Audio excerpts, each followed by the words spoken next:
Rise and shine. You're watching WCTV Eyewitness News. The Good Morning Show starts now. All right, it's 6:33 right now. Look at this view. This is a live view from the Weather Stem camera in Quitman, Georgia. That's a good-looking sunrise, isn't it? You see that sun trying to come up? That is really nice. Uh-huh. Yeah, and the clouds, they aren't those big old puffy ones. So, you know. It's one of those days, right, where we're going to look outside a lot today and be like, all right, Rob, you said it was going to rain. Right. And it looks like it's going to rain. And then it doesn't. And people are going to get frustrated. Right. I'm going to get frustrated. Because it looks like it's going to rain. Well, plus, I got a thirsty lawn, too, that would like to get, you know, a good solid drink from Mother Nature here. And there's going to be some opportunities. But that doesn't mean it's going to rain everywhere. And that's the key. It's not going to rain everywhere. So if you've got outdoor stuff that you're looking to get done this weekend, if you pick your spots, you'll be able to do it just fine. It all comes down to when those showers are where you are. Yeah, you probably have to go inside for an hour or two. And then when they're not, you'll be fine for several hours. So that's the way this setup works. I call it unsettled because it's going to look and feel like it should be raining an awful lot more than it does. Now, as far as the numbers this morning go, between 70 and 75, it's muggy outside more than it's warm, but it's warm. I've been watching a whole bunch of showers off to our west and to our south, moving more to the south. Look at all the lightning south of Mobile Bay. That's some impressive stuff, and that's where they have some special marine warnings. The one thing I would say about this weekend forecast, doesn't look like a great one to make plans to go to the beach or go out on the boats, because it's going to be a little bit breezy and choppy near the coast, and I think in the mornings especially, it's going to be the worst of the weather will be down towards the coast. Now, in the afternoons, we're likely going to find more showers scattered into more areas, so keep that in mind. Have the wet weather gear handy. Hopefully enough clouds and enough showers keep us from getting too far past 90. We are talking rain chances, but we are not talking washed out weekend. I'll break it all down, full forecast, in just a bit. Happening today, Tallahassee officials continue to honor the TPD officer killed in a crash earlier this week. We've learned the Citizens Advisory Council is planning to meet with TPD leaders today at 1 to remember the fallen officer and show support for his loved ones. We will, of course, bring you coverage later this evening on Eyewitness News. Now, the House Select Committee investigating the January 6th attack, unveiling the evidence it uncovered during a primetime hearing last night.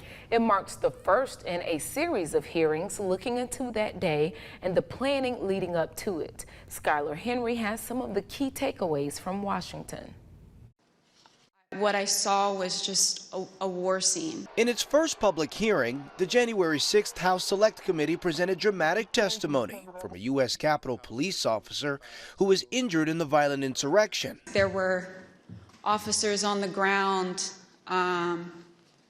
you know, they were bleeding, they were throwing up. The panel blamed former President Trump for the events that day in 2021. We have a breach of the Capitol. And during the primetime televised hearing, aired a never-before-seen 12-minute video of the deadly riot. On the morning of January 6th, President Donald Trump's intention was to remain President of the United States, despite the lawful outcome of the 2020 election. January 6th was the culmination of an attempted coup.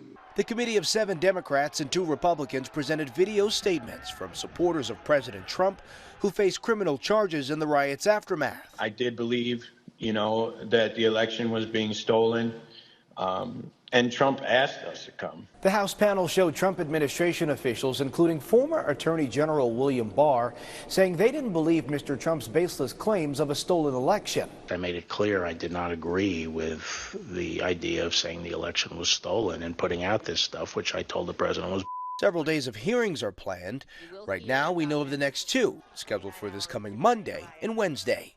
Skylar Henry, CBS News, Capitol Hill.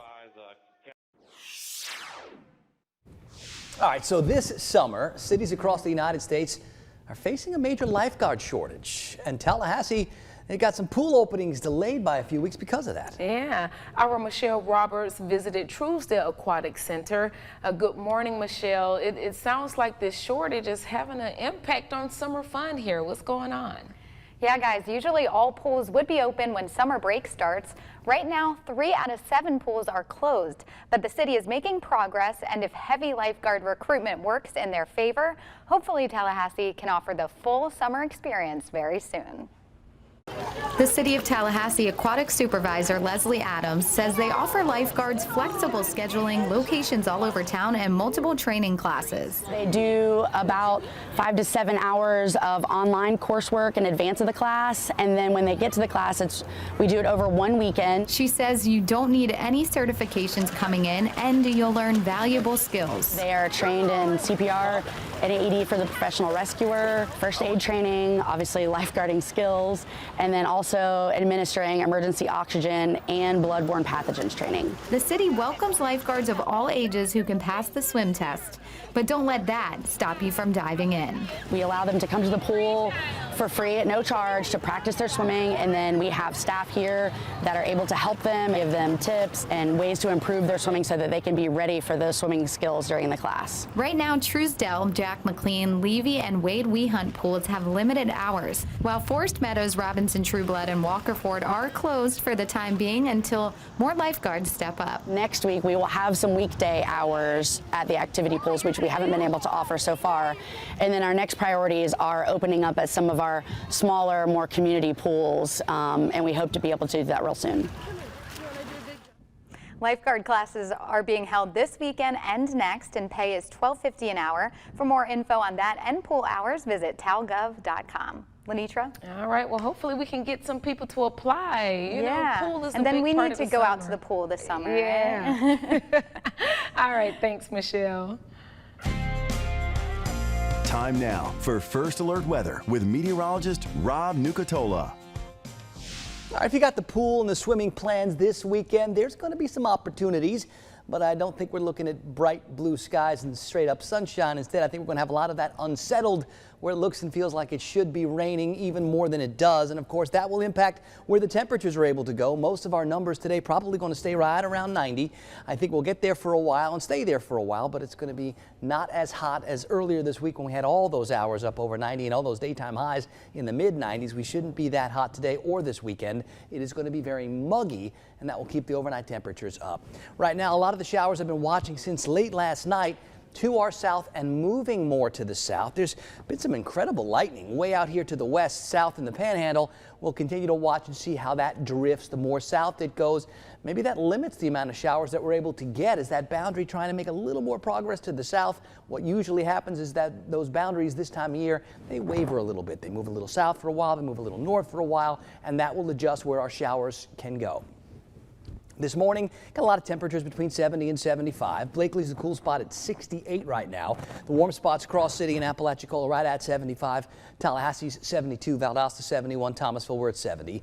The brightest whites on the satellite imagery to our west. That's closer to where some of the showers are, and maybe up against the Franklin County barrier islands down towards Apalachicola, the areas that extend a little farther into the Gulf. That's where we've got some better shots for showers. I see quite a bit of activity moving into parts of Dixie County, and a lot of that's going to slide across the Florida Peninsula.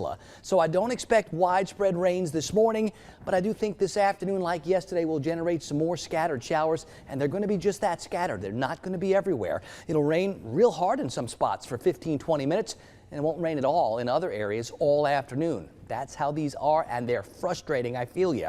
But I think the story here is going to be that constant threat for showers, so have the wet weather gear with. If you're going to do the outdoor stuff, do it.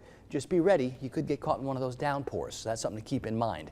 Now, on the Futurecast, once we get past today, it's starting to look more and more like we'll see some more showers lingering a bit tonight, maybe even late tonight. So these aren't going to be just afternoon inland showers, but I think the mornings will have the better opportunities to the south, and it's the afternoons and evenings that have the better opportunities to the north. We'll see if that has to get adjusted a little bit, but that's probably a good rule of thumb to go with this weekend. So if you've got outdoor stuff that you want to do, maybe not near the coast in the mornings, and maybe we expect a few more showers inland in the afternoons.